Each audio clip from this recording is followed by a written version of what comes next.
Okay, so this is recording. All right, so context for Sing Song. At the end of World War II, England, UK, had a fear of labor shortage. So they thought they would not have enough people to continue their economic market, not enough people to have a successful economy, a booming economy.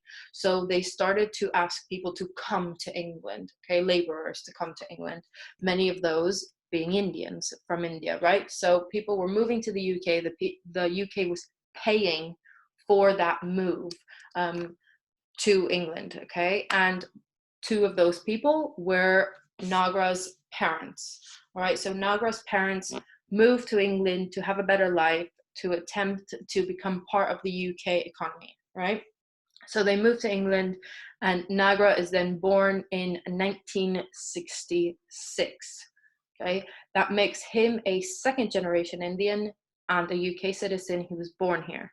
Okay, and that's going to be really important because we see in the poem there's a lot of discussion between first generation Indians and second generation Indians and what that feels like and what the cultural differences are. So that's important to remember.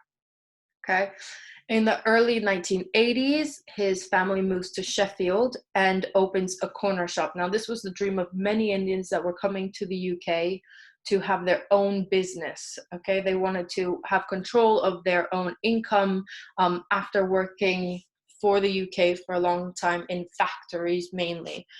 So they opened up their corner shop, and that makes a lot of comments that comes up quite often in the poem. As we can see, that's the setting of the poem, okay? Right, so in Nagra's first collection that he published in 2007, he described his poetry to be discussing the anxieties of identity. Okay, and that's key words there that you can use. Direct quote from one of his interviews that he wanted to discuss anxieties of identity, and especially about being a brown-skinned person in a white nation. Those are his words exactly. So what it felt like not fitting into the culture that you are part of. All right. So, let's see. I'm trying to see. Cool. I'm able to open your guys' chat right now. All right. So what we look at is how this kind of affects his poetry and what he discusses. And a lot of that is because there is a conflict between probably him and his parents and what his parents are expecting of him. Okay. Let's see if I can add you guys. There we go. Okay, so that comes into play a lot. Now, one thing to be really careful about is that, of course, we are looking at this poem in the sense of love and relationships, because that is what we will be comparing it to with other poems.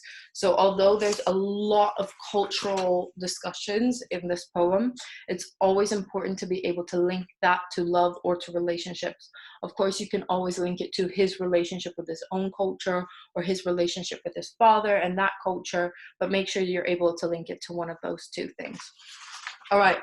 So let's get started, and I want to hear some of you, or I want to see some of you type out what you think. We have the title, Sing Song. Any interpretations of the title or why the title might be important? Remember that in an essay, you can discuss and analyze the titles in an introduction. That's a perfect place to put that. So any ideas? The title, Sing Song?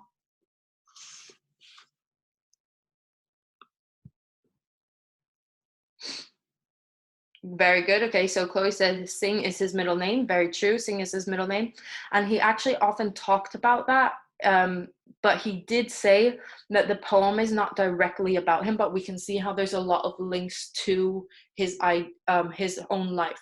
Great. Christabel says, the poem has a lyrical element if you read it out loud. It is comical, play on words. Very good. Yeah, so there's a play on words there with sing. We'll get to that in a second. And very well done, Christabel. There is a lyrical element if you read it out loud. So that's where we get this kind of song idea. We also get the song idea if you notice that there's a refrain, so a repeated stanza that pops up, which is kind of the idea that there is a chorus to this poem. Okay, right. Singh is also a name taken by many Sikh men, right? Sikh is one of the religions in the Punjabi region, right, which is in the northern part of India. So again, there's that play on words that Sia was talking about. Yeah, good. May, like a chorus. There's an exclamation mark, so it might be an imperative phrase. Yes, very good. So that exclamation mark tells us the tone of the title. It also might link to the idea that there's humor. Okay, so one of Nagara's main things was that he didn't want to write a typical British English love poem because he said that they were often moody and grim. Okay, so that's not what he wanted to do. He wanted to show the comical side of love, the happy side of love, the romantic side of love, and not always focus on all these dark images. Okay, so just some notes in general.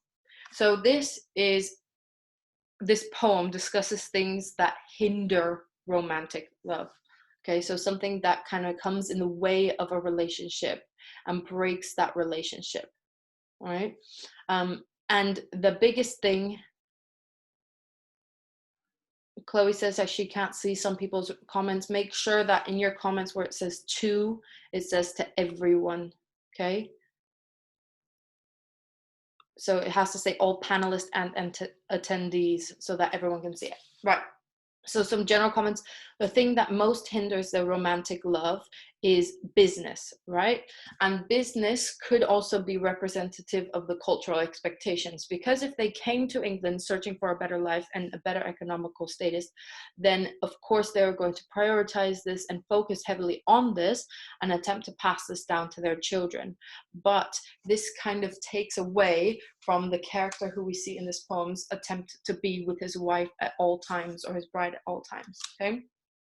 All right, so we will see the generational conflict. The son, because the son in the poem, right, Mr. Singh, which is his name, he inherits the corner shop. It's his daddy's shop, as he points out in the first line. So he inherits it, which probably shows us that he is less committed than his father would be to the shop or to the success of the shop. So it's not his dream, it's his father's dream, and therefore there's that conflict going on there. We also see that generational conflict, or that second generation Indian conflict with culture, when his wife insults his parents, kind of in a funny way, but still when he insults the parents, when in that culture, one of the most important things is that they respect their elders. Okay, and the last thing before we get into it is that there is a conflict between his love for England and his love for Indian culture, and it doesn't seem to perfectly combine. There seems to be some separation between those two loves and those two respects and those two admirations, but at times we do see those kind of interweave in a way. All right, so we are going to go through the poem, just read it out one time, and like always, I want you to highlight anything that stands out to you. I want you to think about anything you find weird, any images that pop up to you right away. Now remember that this poem is written phonetically. Okay, that means that it's not written with standard English, it's written the way that you would speak it, and Nagara does that in order to force the reader to speak with the Indian accent. Okay, so beware when you're reading, you don't talk about misspelling, you talk about phonetic spelling. Okay, sing song. I run just one of my daddy's shops from 9 o'clock to 9 o'clock, and he want me not to have a break, but when nobody in, I do de lock. Cause up the stairs is my newly bride, we share in chapati, we share in the chutney, after we have made love like we rowing through Putney. When I return with my pinion tied, the shoppers always point and cry, hey Singh, where you been? Your lemons are limes, your bananas are plantain. This dirty little floor need a little bit of mop in the worst Indian shop on the whole Indian road. Above my head, high heel tapped the ground, as my wife on the web is playing with the mouse. When she netting two cats on her Sikh lover's side, she booked them for the meat at the cheese of her price. My bride. She effing at my mum in all the colors of Punjabi, then stumbled like a junk, making fun of my daddy. My bride. Tiny eyes of a gun and the tummy of a teddy. My bride. She have a red crew cut and she wear a tartan sari, a donkey jacket and some pumps on the squeak of the girls that are pinching my sweeties. When I return from the tickle of my bride, the shoppers always point and cry. Hey Singh, where you been? The milk is out of date and the bread is always stale. The things you have on offer, you have never got in stock in the worst Indian shop on the whole Indian road. Late in the midnight hour, when you shoppers are wrapped up quiet, when the precinct is concrete cool, we come down whispering stairs and sit on my silver stool. From behind the chocolate bars, we stare past the half-price window signs at the beaches of the UK in the brighty moon. From the stool each night she say, how much do you charge for that moon, baby? From the stool each night I say, is half the price of you, baby. From the stool each night she say, how much does that come to, baby? From the stool each night I say, it's priceless, baby. Right, have a look through that again, have a think about that. What are some things that automatically pop up to you? So not analysis, not language or structural analysis. What are some things that stand out to you? Moments that stand out to you? Images that stand out to you? Let's hear it. Anyone willing to talk out loud? I'll unmute you.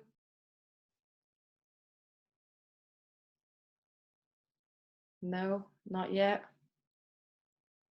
Nobody, any ideas yet?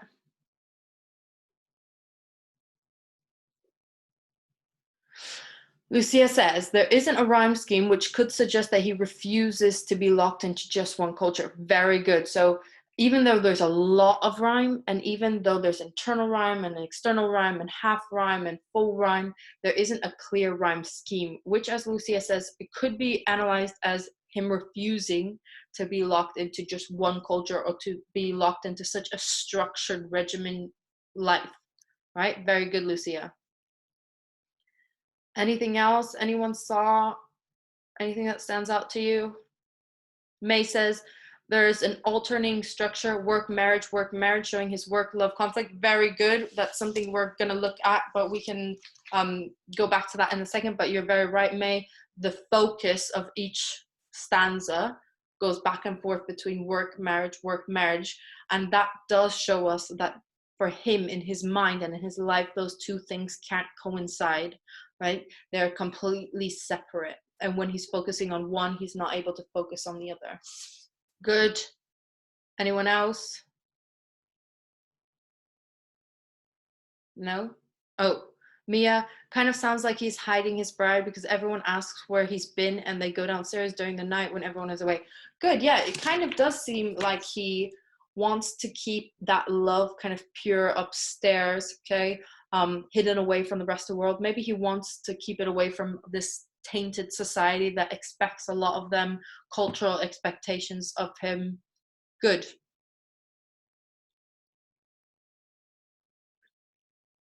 Anyone else before I move on? No? Okay, so you can continue to comment on there as I go along, and I'll stop and read sometimes when you are putting up your comments. But if you have something to say, I think you can raise your hand and I can unmute you. All right, so talking about the form first. Okay, this is a dramatic monologue, like the last poem that we read and looked at, meaning that it is from the voice of a character. Okay, so Mr. Singh. Nagra said it's a character that has the same middle name as him. That's where he got it. Has links to his life, but it isn't fully him. So that's important. That's why it's a dramatic monologue. Okay, a dramatic monologue is usually addressed to someone or a group of people, and we don't actually see who it's addressed to until the second to last stanza there, where it says, "Then you shoppers are wrapped up quiet." So here, this is where we find out that this dramatic monologue is actually targeted at the complainers, the customers that come in, okay? And maybe it's a way for him to explain why he hasn't really been so focused on the shop. So he's explaining where his mind has been and what he's been busy doing. All right. Like we said before, make sure you note down that there are refrains.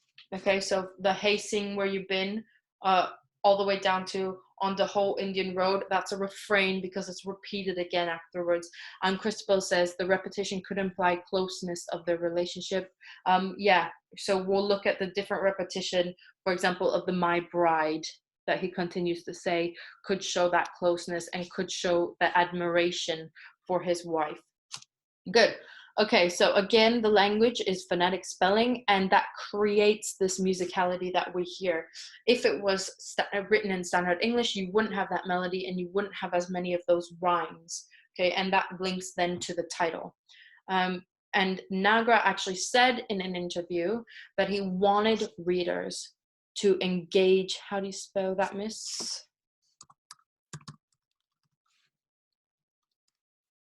Is that the word you're looking for? Refrain?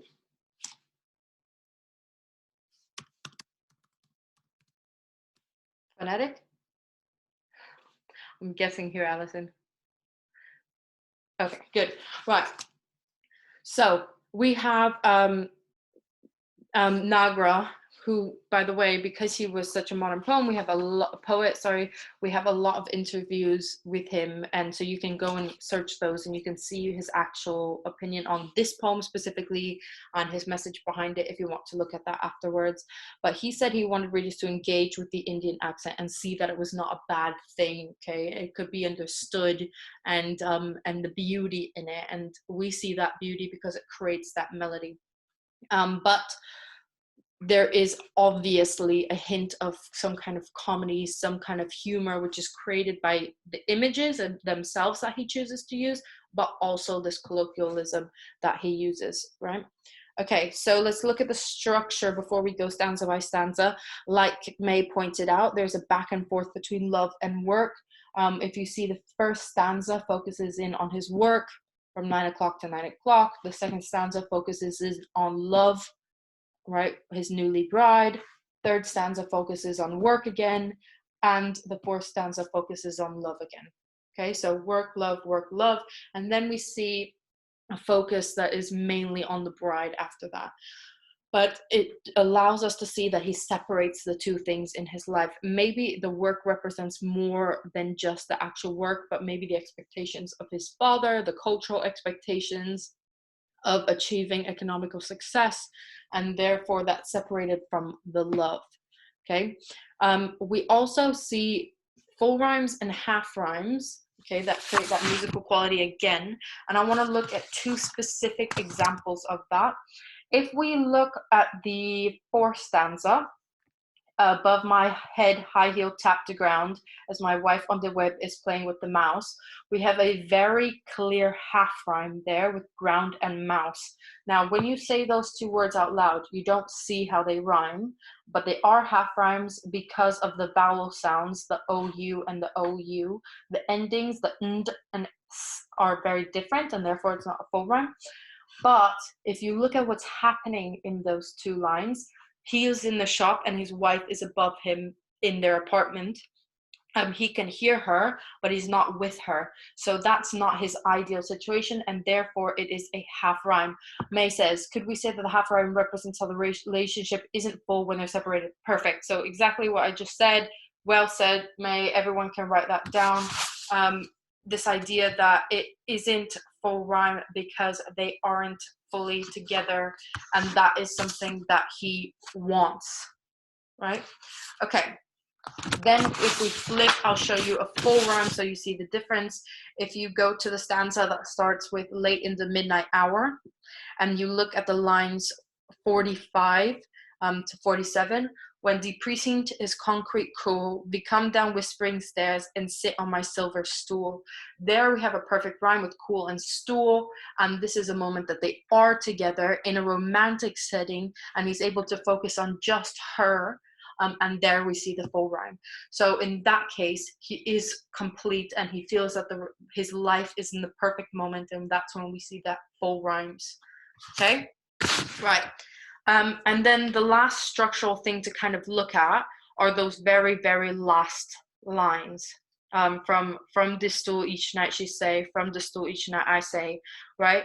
And that repetition we can think about, but just so that we note, the spacing of the lines and the lengths of the lines and the repetition of the lines creates a much slower pace, which links to this kind of romantic moment. Does anyone think they know why he uses that repetition at the end with the she said, I said, or from the stool? What does he use that repetition at the end? Any guesses? Christabel? Christabel, I'm gonna unmute you. Should I unmute you? Or you wanna write it? Okay, go on, Christabel. Tell us what you think. So I think like the sentences are tied up in a customer exchange. So it shows to which the extent of the shop and how it dominates their lives. Good. Very good. So it almost sounds like a conversation between a customer and a salesman, even though this is the romantic part of his life. He can't get away from the kind of salesman aspect of it. Yeah? Yeah. Brilliant. Yeah. Okay. Gonna mute you. Anybody else? A different interpretation? Emily says to show how much he adores his wife. Brilliant. So we see that repetition, and we see it with the My Bride as well. Shows his obsession, his adoration for his wife. Very good. Yeah? Okay. So what we're going to do now is we're going to go, like last time, stanza by stanza. Okay? And we are going to look at the key images and the key things that happen. All right. So I run just one of my daddy's shops. First of all, it highlights that maybe the father is quite wealthy, okay, because it's one of my daddy's shops. So maybe he's had a success at making chains of corner shops or shops. But also the most interesting word here, good. So Christabel says hard work ethic is expected. Yeah. So we get into this word daddy, right? Which is quite a strange thing for a full-grown man to be calling his father. So it almost sounds like Ramessa says childish language. Very good. And exactly what she just says. So it suggests his father still has control over his life. So either it's an act of adoration, calling his father daddy, or it's more satirical and sarcastic, where he feels that his father still has control over him. Yeah, so Emily says it's kind of a criticism. Very good. So it criticizes the fact that he hasn't been able to be independent and that his father has that control over him. If we look at the from 9 o'clock to 9 o'clock, that repetition shows how monotonous his life is and how it is this dreadful routine that he doesn't want to be part of. And that is the cultural expectation, is something we see in the next line as well. He want me not to have a break. So that's the cultural or generational expectation, is to focus on work and to work hard. But as we see throughout the poem, that's not something that he can keep up with. Okay. And then when no one is in, he breaks that cultural expectation and moves on to focusing in the next stanza on his wife. Okay, so we see that "'cause up the stairs is my newly bride." So newly, of course, is non-standard English. It is not grammatically correct. Ramessa says he rebels against his father's rules and takes control of his own life. Very good. And we see that kind of going back and forth, but he is definitely breaking those expectations. May says the stairs represent more than their physical distance during the work. Yes. So the stairs, we'll see them again later on, but it definitely represents more than physical distance. And May, what's the other poem where we've seen that been the same kind of stairs representing more than just physical distance?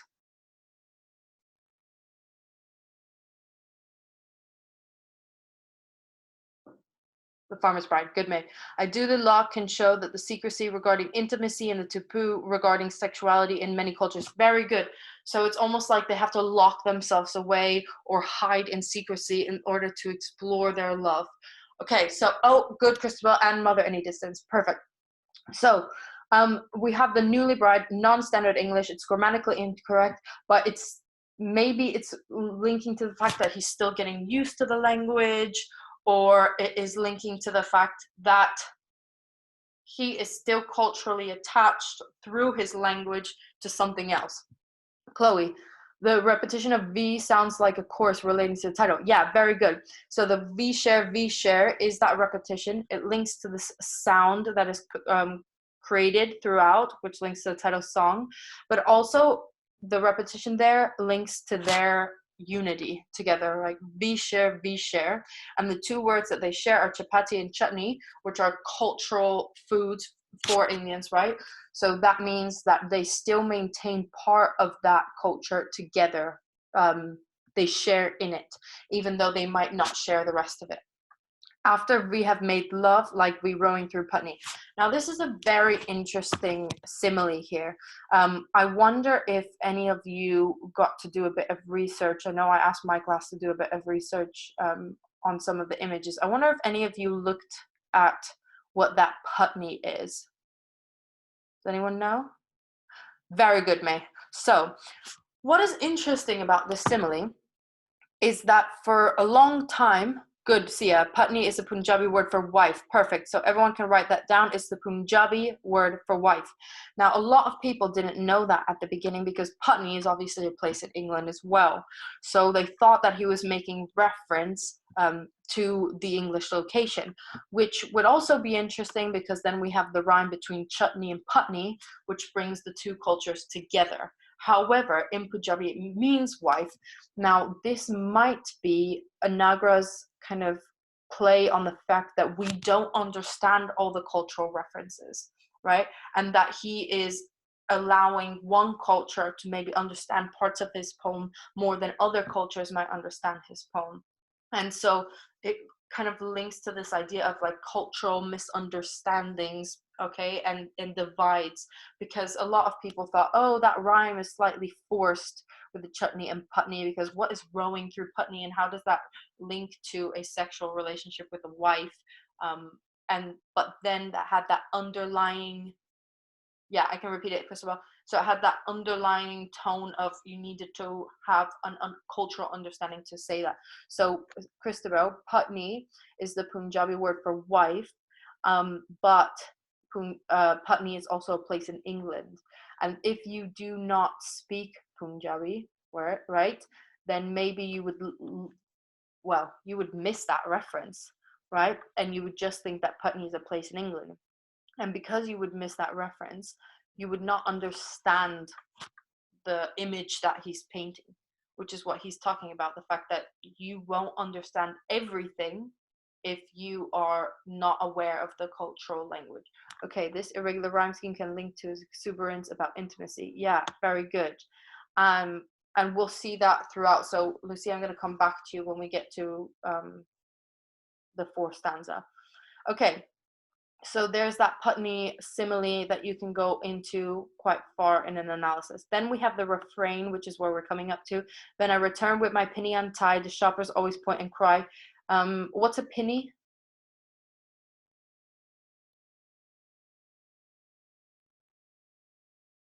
Good. All right. So Lucia says apron, like the tag on the apron. So good. So his apron is kind of untied when he comes back from being upstairs with his wife. We can imagine what he's doing up there. So he comes back down. His penny is untied, and the shoppers are already there complaining. Now, the fact that his penny is untied, his apron is untied, shows his kind of lack of care or lack of concern with the shop and his professionalism. He cares more about his wife. Now, this whole section where the shoppers are complaining, it is humorous because of the things that they are saying, and he does want to keep it quite lighthearted. But if you look at those last words with worst Indian shop on the whole Indian road, it is of course exaggerated. The hyperbole creates the humor, right? It's probably not the worst shop ever, and the lemons are not limes and things like that, but it highlights that he doesn't really care, and he's letting the shop kind of fall apart because that's not his main focus. So he's unable to keep up with the work because he's prioritizing his wife. It's weird that he says die shoppers, then later you shoppers. Yeah, good. So he kind of switches the people that he is addressing, right?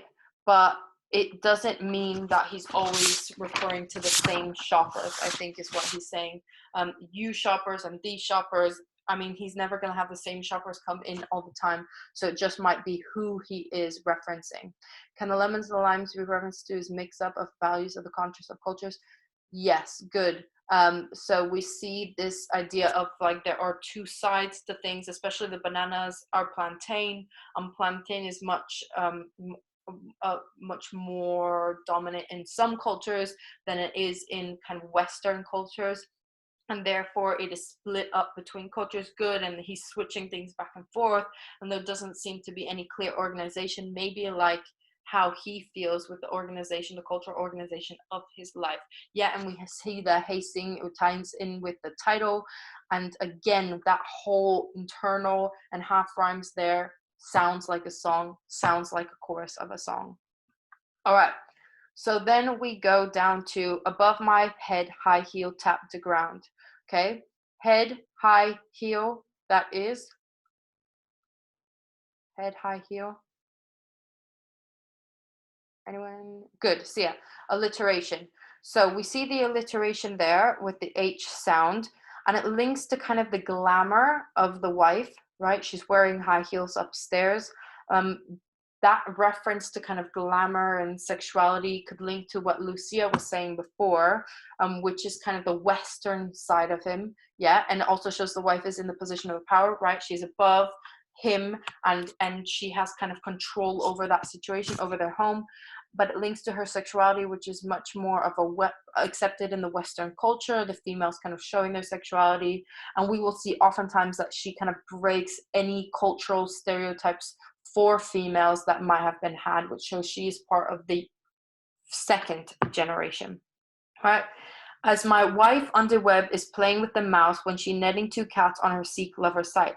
Now she's running a dating site is what she's doing, right? She's running an online dating site, which is important, which is important because it actually shows that she goes against those ideas of an arranged marriage, although she does play kind of Cupid and putting two Seek lovers together.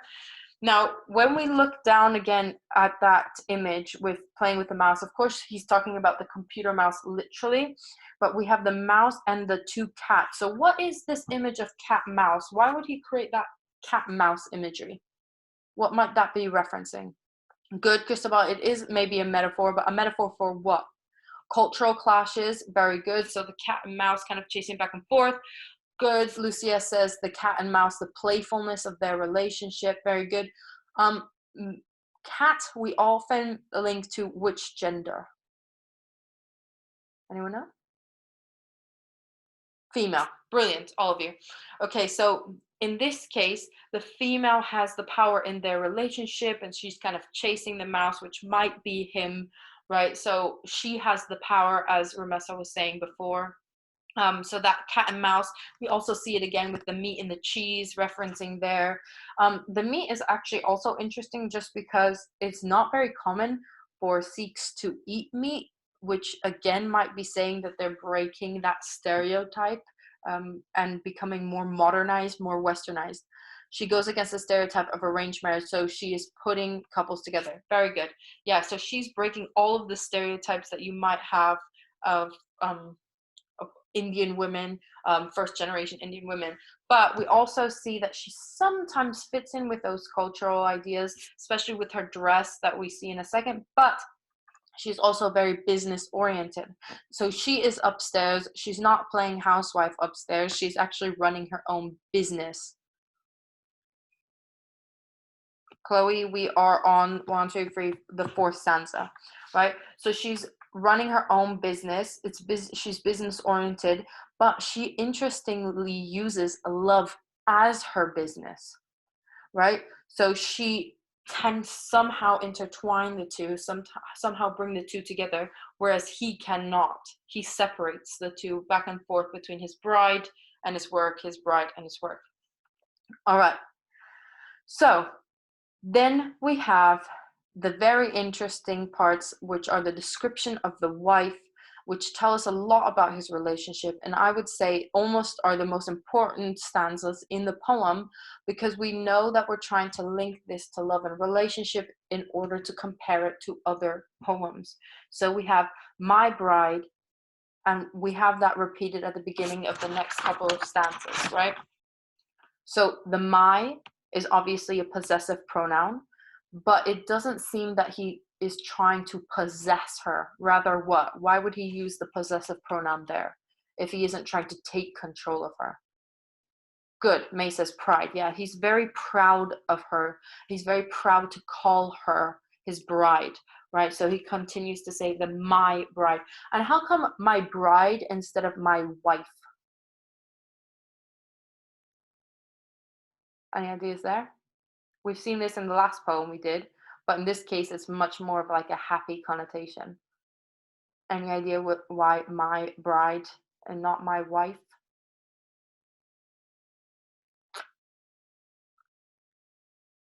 No? Good, Lucia. To show his excitement and that the honeymoon phase. Good. You'll see that throughout. They are definitely in this honeymoon stage where they constantly want to be together. We know that they're newly married, right? When he says newly bride, but it's almost as if they're still in that lovey-dovey stage, where he feels very, very proud to call her his own, and it's new. And so he uses that repetition to show how obsessed he is and how much he adores her. Now, let's look at the description of the wife there and how she acts. So, she effing at my mom in all the colors of Punjabi. This means that she is swearing at his mother.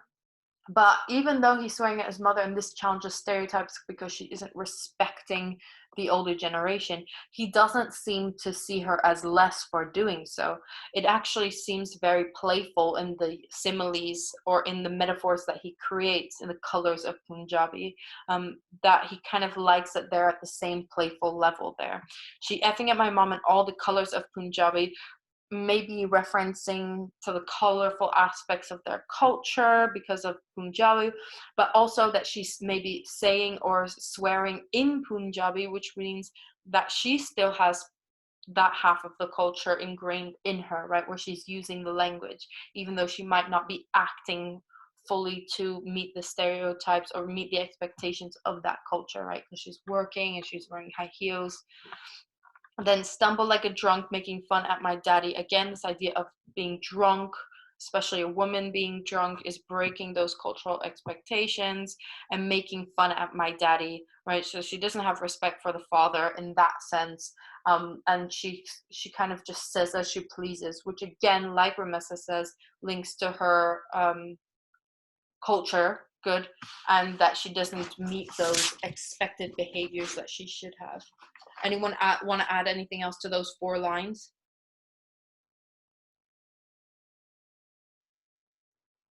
No, yes, maybe, no. It can emphasize her power in the relationship. Yeah, very good. So he doesn't stop her from disrespecting the parents, which could also emphasize her power. And she kind of takes initiative. And maybe her making fun of the daddy can link to the fact that he can't. If we look at the very beginning, he still does, even if he doesn't like the work, he still works for 12 hours every single day in his daddy's shop, where she's able to stand up to him. Great. Okay, so then if we look at the next one, my bride, tiny eyes of a gun and the tummy of a teddy, we have that clear juxtaposition between a gun and teddy, which shows kind of the dangerous and then the cute side of her, which helps us see that there are different aspects to his wife. Good. Ramessa says contrasting images of danger. Very good. Emily, there's a bit of conflict between his love for his wife and father. Yeah, good. So maybe it's not even his love for his wife and his father, but maybe it's his love for his wife and his culture, or yes, maybe the respect for his father and the obsession with his wife. There's a lot of contrasting ideas here, which again links to the thing that I said at the very beginning, that this is a poem about what hinders romance or what could come in the way of love. So that juxtaposition again shows that there are many aspects to her, just like maybe she has contrasting parts to her, some that stick with the culture, some that go against the culture. But on top of that, it's quite funny that he says tummy of a teddy. Now, obviously, this could link to the fact that she's a little bit chubby or something like this, but that doesn't make him less attracted to her, which shows his clear obsession with her, his adoration for her. We see that alliteration again with the T and the T, the tummy and the teddy. And again, the alliteration is used to talk about something physical. Okay, so the kind of romance and the melody comes in when he's describing his wife, which shows his love for her. Okay, so my bride, she have a red crew cut and she wear a tartan sari. Now here's when we start mixing, good, I'm gonna read what May just said. Here's when we start mixing the cultures heavily and you see that they're somehow intertwining in her in the second generation Indian. May says, tartan sari is a cultural juxtaposition, symbolizes the narrator's closeness to both the UK and India. Very good, that is because the tartan is that crisscross pattern that we often see in like Scottish clothing, and the sari is the Indian traditional dress for women.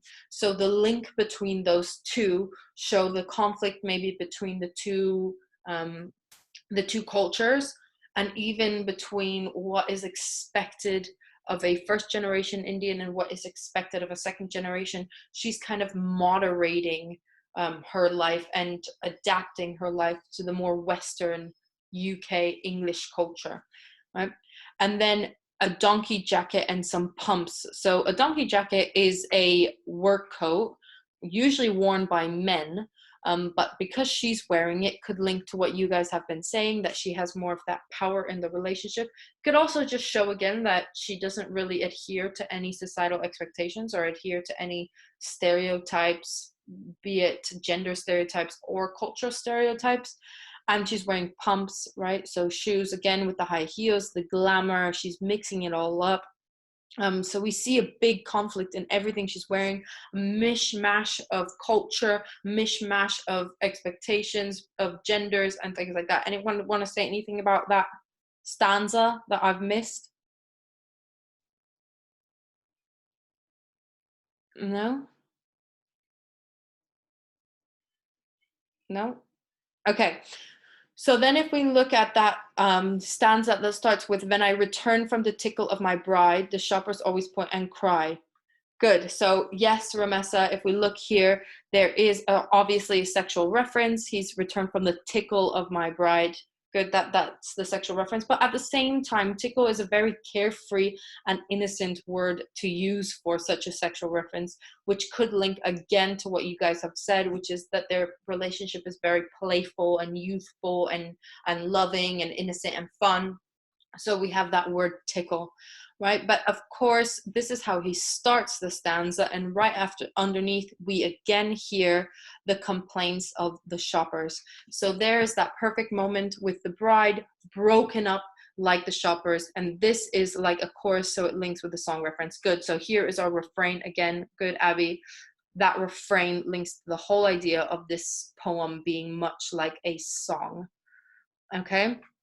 So we have the tickle of the bride, the shopper's always complaining. We have the same idea of the bread is always stale, everything is wrong. He's let everything go into waste, right? Everything else is rotting while he is trying to preserve the playfulness, youthfulness, sexuality of his relationship, right? So then we have a very stark switch in tone, a very stark switch in pace. And when we get to the next stanza, which is late in the midnight hour, when you shoppers all wrap up quiet, when the precinct is concrete cool, we come down whispering stairs and sit on my silver stool. Okay? Ideas like midnight hour, up quiet, concrete cool, all of this shows that he's finally at peace without the customers. So the customers are the ones that are disrupting his life's purpose at this time, which is that he wants to be with his wife. Christabel says it's a cycle. He's in a dreamy state in love, of course, but then is bombarded with complaints. Good, yeah, it continues to happen with that refrain that he's in love and then he's bombarded. Ramessa says the alliteration shows how the couple add romance to a bland setting. Very good with the concrete, cool. That alliteration shows that everything is melodic when he's with his wife, and everything is more romantic when it's just the two of them. Lucia says, could the sudden breakup from the shoppers demonstrate England's attitude to those working in manual jobs, that they saw them more as workers instead of humans? Good, yeah. So there's a lot of cultural references here. So the idea that they have to kind of break from those stereotypes constantly, and that he doesn't fit that stereotype shows that he doesn't fit what England expected of these workers who are coming over, right? Okay, so we have that romantic stanza with the silver and the moon and all of this kind of beautiful imagery, right? And natural imagery, once again, making it very romantic. But we also have little things that we can annotate. For example, the whispering stairs. So we have the personification. We have the link to stairs again. It's almost like everything is becoming quiet. Everything is becoming peaceful.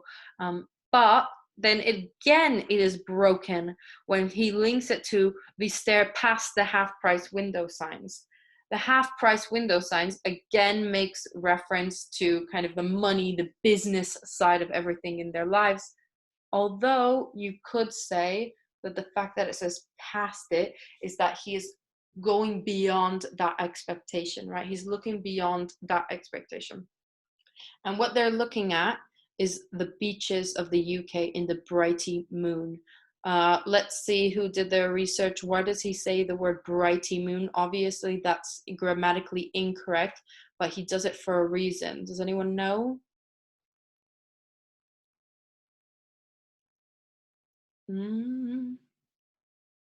Yes, it is a traditional image, but how come it is a traditional image? The moon is there. Good, Chloe, I see you. Sounds like blighty. Ramessa, good, similar to blighty. And blighty is a Urdu word for foreigner. Good, very good. Yeah, links to this idea of being in Britain. English link that, or Indian, sorry, link that often to foreigners in Britain. So here we have a foreign moon. So again, he's making reference to the UK and feeling foreign maybe in the UK, but at the same time we see his love for the UK there. He finds the UK and the beaches in the UK can be quite romantic. So not only does he feel like he is part of England because he was born there, but he actually appreciates the beauty of England. Maybe something the first generation didn't get to experience as much because they saw England as solely a place to heighten their economical status or get a better life for their children. And now the children are attempting to experience the romance and the beauty of that country. So Chloe says a constant conflict with his love for the UK and Indian culture, right? And it's right on one line. So feeling like a foreigner and the love for that, but at the same time, feeling the love for the UK. Right, so then we get into those last lines, which are the from the stool each night she say.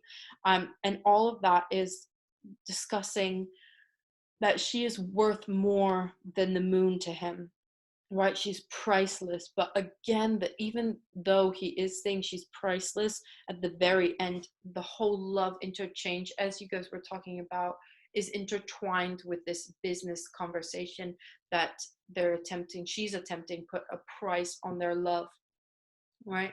And that's impossible for him. And that's why he ends it with, it's priceless, baby. And this shows that he puts love over business, and his wife over the expectations that he has of running that shop. There's no doubting her value to him. Very good, Ramessa. Anyone else want to say a final thing before I ask you to? Good, Christabel, a lexical field of pricing. There may be moments of intimacy, but there's always that barrier. Good, yeah. There's always that clash between money, economics, social expectations, cultural expectations, and then just the romance and the love for his wife. And the two things he can't seem to pull together And it's kind of like the clash between what his father expects and what his wife wants from him as well.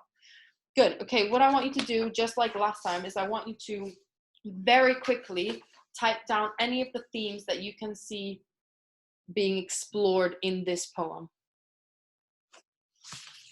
Let's see. May says culture. Yeah, definitely. Good. Gender stereotypes. Perfect. Relationships. Yes. Different relationships with the father, with the mother, with her, with love, with culture. Good. Clashing generations. Intimacy. Work life. Conflict. Expectations. Breaking expectations. Good. Racism. Yeah, very true. What I would add in there, make sure that you add in there as well, is the distance and the physical intimacy. Because if we add in those two themes, which are clearly present, both emotional distance with maybe his father, or cultural distance, or the physical distance with his wife, or the physical intimacy with his wife, then we're going to be able to make clear comparisons with other poems. Okay, right. I want to put one person on the spot again. So if you're willing, just say me once I've asked the question. Which poem would you compare this to and why? Let's see a me so I can unmute you.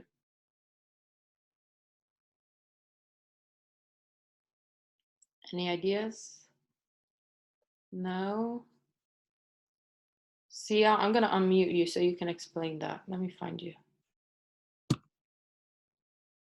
Sia, can you hear us? Yeah, hello, I can hear you. Okay, so Sia, why Mother Any Distance? Because Mother Any Distance is like about this son and mother, and like how she has his expectations, but he also has what he wants from the relationship, which is also like Sing song. Like he has his relationship with his parents, but he also knows what he wants from it. Brilliant. And so a lot of times he distanced himself from those expectations, just like in Mother Any Distance. Yeah. Brilliant. Okay, I'm going to mute you. Hold on. I'm going to go to... Oh, I'll mute you. Okay, let's see. I'll need to find Lucia. Lucia, I'm looking for you. Lucia, you're unmuted. Why Letters from Yorkshire? There's also sort of this theme of distance, not just like physical distance, but also emotional distance in a way. Good. And there's this constant sort of thing of love and romance, although they are not that near to each other. And that contrast between old school and sort of new school and technology. Very good, with the old school and the new school being one of the most important things. All right, last one. I'm going to go to Sarah. Sarah, why Sonnet 29? Wait, can you hear me? What? Can you hear me? Yeah, I can hear you. Oh, okay. I was thinking because like Sonnet 29 kind of shows how they love each other so much, but they have this like constant distance between them and they just want to be together. And it kind of links to Sing Song because it's like the shop is kind of the barrier between them being together. And like, yeah. Good. So there's something stopping them from fully being together, but the want to be together is clear, right? And it's almost obsessive to an extent. Yeah. Perfect. Okay, guys. So think about, I also see Mia say, also in Sonnet 29, their parents get in the way of the relationship. That's very true. Contextually, right? The parents stop them from being together. And May says the farmer's bride, because there's a reoccurring theme of work and love. He's less hateful and everything, but the same theme. Yeah, very true. The clash between what is expected from the society, which is to have a wife that helps in their work sense, and in a farmer's bride that would be on the farm, and then the love that they have, and there's kind of no compromise, no finding in the middle between that. Great, guys. So the next session will be on Tuesday. Okay, I have recorded this one and I'll upload it if you want to look through it again with more time on slowly to see the things that we've said. Let's see smiley faces if this helped. Abby, thanks. Okay, good. CMA, good. All right, brilliant, guys. Thank you so much. Have a lovely day. Get outside because it's very, very sunny if you can. Keep your distance, but enjoy the hot, hot sun. See you Tuesday, guys.